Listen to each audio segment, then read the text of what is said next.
రాజధానిపై జగన్ మౌనం వెనుక. రాజధాని గురించి జగన్ ఎందుకని మాట్లాడలేదు? అక్కడి భూముల వ్యవహారంపై ఎందుకు స్పందించలేదు? వైసీపీ అధినేత జగన్ అన్నీ మాట్లాడారు. 9 వరాలు ప్రకటించారు. విజయవాడ గుంటూరు మధ్యే రాజధాని అన్నారు. కానీ అమరావతి అనే పేరు ప్రస్తావించలేదు. ఇక రాజధాని పేరుతో వేలాది ఎకరాల భూముల వ్యవహారంపై జగన్ సరికొత్త వ్యూహంతో ముందుకు వస్తున్నట్లు పార్టీ నేతలు చెబుతున్నారు. మరి ఏంటి ఆ వ్యూహం? ఏం చేయబోతున్నారు? వైసీపీ అధినేత జగన్ ప్లీనరీ ముగింపు సమావేశం ఏపీలో రాజకీయ ప్రకంపనలు సృష్టించింది. అన్ని అంశాలను జగన్ తన ప్రసంగంలో ప్రస్తావించారు. అన్ని వర్గాలను ఆకట్టుకునే హామీలను ఇచ్చారు. పాఠశాల విద్యార్థులకు ప్రోత్సాహకాలు మొదలు సన్నకారు రైతులకు 50,000 ప్రోత్సాహకం, దశలవారీగా మద్యపాన నిషేధం, పెన్షన్ల పెంపు, ఆరోగ్యశ్రీ, జలయజ్ఞం, ఫీజు రియంబర్స్మెంట్, ప్రతి ఒక్కరికి ఇల్లు వంటివి ప్రకటించారు.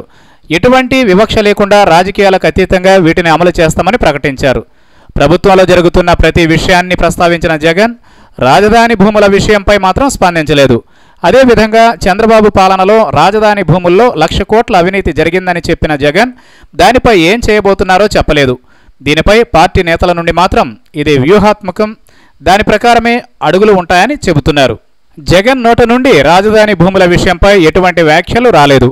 అయితే రాజధాని పేరుతో జరుగుతున్న దోపిడీకి మాత్రమే తాము వ్యతిరేకమని చెబుతూ వస్తున్న వైసీపీ అధినేత ప్లీనరీ వేదికగా ఆ విషయాన్ని ప్రస్తావించలేదు. అయితే దీనిపై పార్టీ నేతల వాదన మాత్రం మరోలా ఉంది. రాజధాని కోసం రైతుల నుండి అనేక రకాలుగా భూమిని ప్రభుత్వం తమ ఆధీనంలోకి తీసుకుంది. అయితే ఇంత పెద్ద మొత్తంలో భూములు తీసుకోవడాన్ని వైసీపీ తొలి రోజుల నుండి అభ్యంతరం వ్యక్తం చేస్తోంది.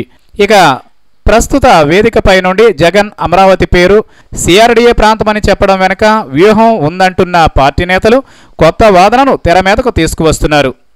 ఇక అమరావతి నిర్మాణం పూర్తి స్థాయిలో ఎప్పుడు ప్రారంభం అవుతుందో, అసలు ఏం చేస్తారో క్లారిటీ లేదు.